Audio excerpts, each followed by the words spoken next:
This is one part that they don't want to tell Nigerians what really happened, what really transpired. So the son called and said, the first son called and said that daddy, that there's somebody, there's one of daddy's friend. His name is Frank. They call him Frank Nolly. Nolly. Now that daddy's friend is coming, that he said he wanted to help daddy and fly daddy to UK. I said, okay, oh. He sent me the number. That was a day before the buyer of the house wanted to pay for the house. Then that said friend called me. He said he had that daddy staying with me. I said yes. He said he wants to fly daddy to UK and give daddy better treatment. That can I take that he's going to send me. I said someone to come and pick daddy from my house and take daddy to Abuja. They already have the arrangement going on in Abuja. And once daddy goes to Abuja, they will take him to the interview at the embassy and everything. I said okay. I called the wife. I said, okay, oh, that there are chances that daddy might not be able to sign the paper for the property tomorrow. That somebody just called, a friend of daddy called from UK saying that they want to relocate daddy to UK and give him a better treatment. But before daddy will leave here, she is going to speak. I told her that I feel like she should speak to the man, find out who he is. If she gives go ahead for daddy to leave my house, he will leave. Thank goodness I recorded that call because me, after the Shege Pro Max they have shown me, the first time that after 3 days of coming to my house, she came and said she don't know where her husband is. I decided to be very detailed and be keeping record of every single thing because I know that the next one that they will lambast me, it will be more than the first one. I was already prepared for it. I know that the next one, that if they can do something like that, anybody that can do something like that, the next one will be worse than it. So I recorded that call. I told her, okay, call the man. Whatever you decide with the man, you let me know. If you feel like daddy should go to Abuja, who am I to stop daddy? If the first son said daddy should go to Abuja, from Abuja he should go to UK, who am I? What position am I in the family to stop him? So she said I should send her the man's number. I sent her the number. It's on my WhatsApp chat. It will play on my screen. I put a screenshot on my screen. So when she contacted the man, after some hours, she said, okay, oh, she called me back. I've spoken to the man. I know him.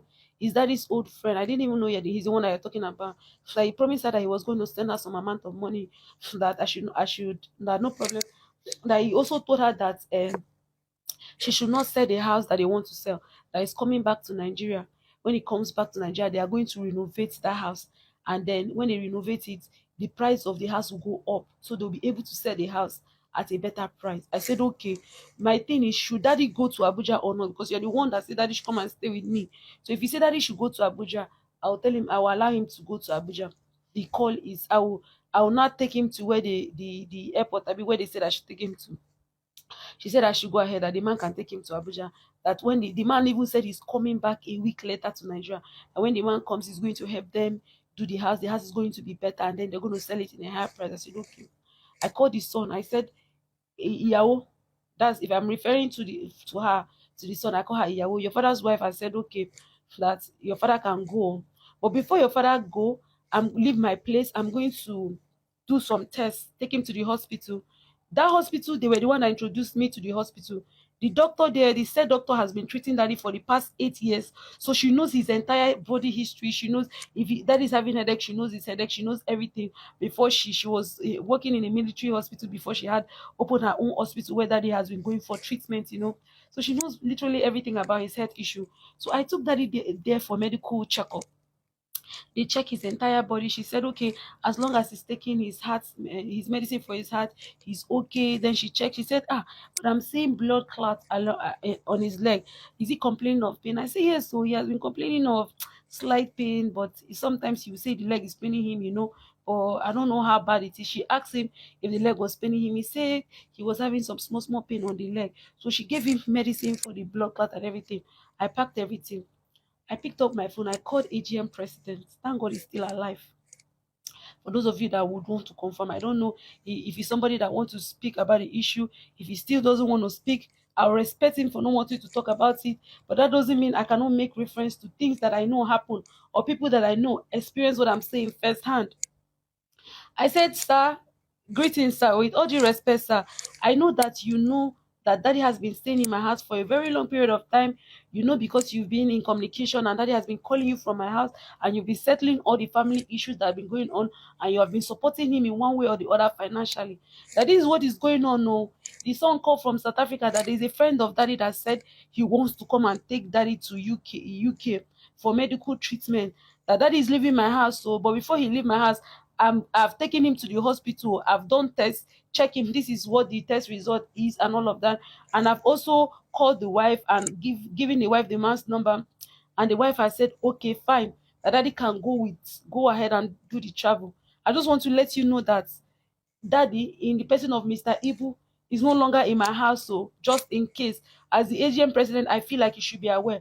And my take is, as daddy is leaving now, going to UK, I don't have plans of him coming back, because myself, around July, I told him that myself, I also have plans to travel. That was around July. I still have evidence of when that message or that call was made.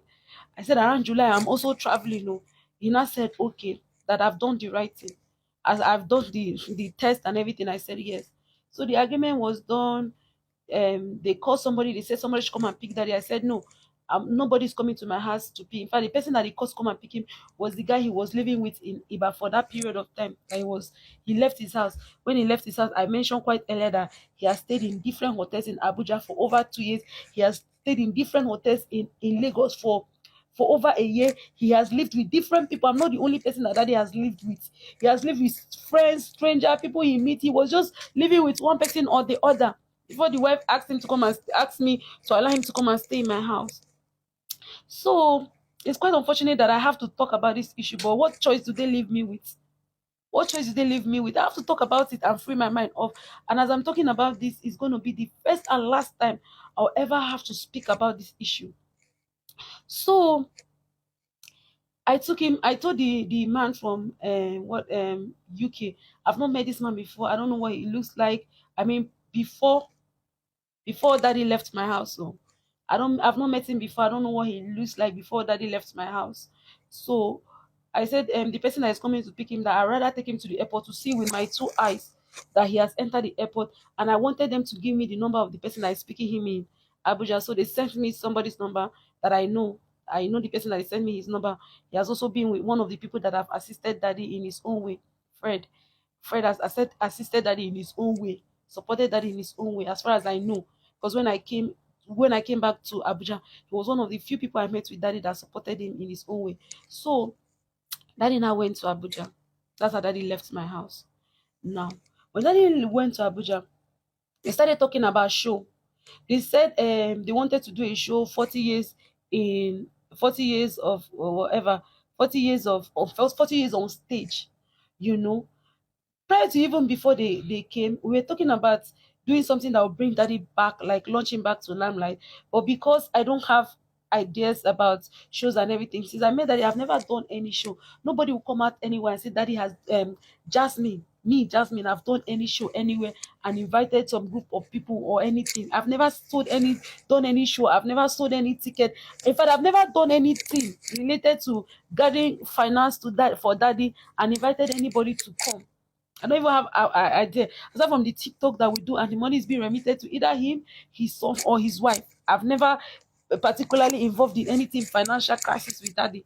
Daddy himself has never for one day come and said anything bad about me on any space. I've never heard him say anything bad about me on anywhere, on any platform. He has been a father figure in my life, and I've always maintained that mutual respect. He has never sexually assaulted me in any way, contrary to what people are saying right now. So fast forward, back forward. Let me say back forward, because yeah.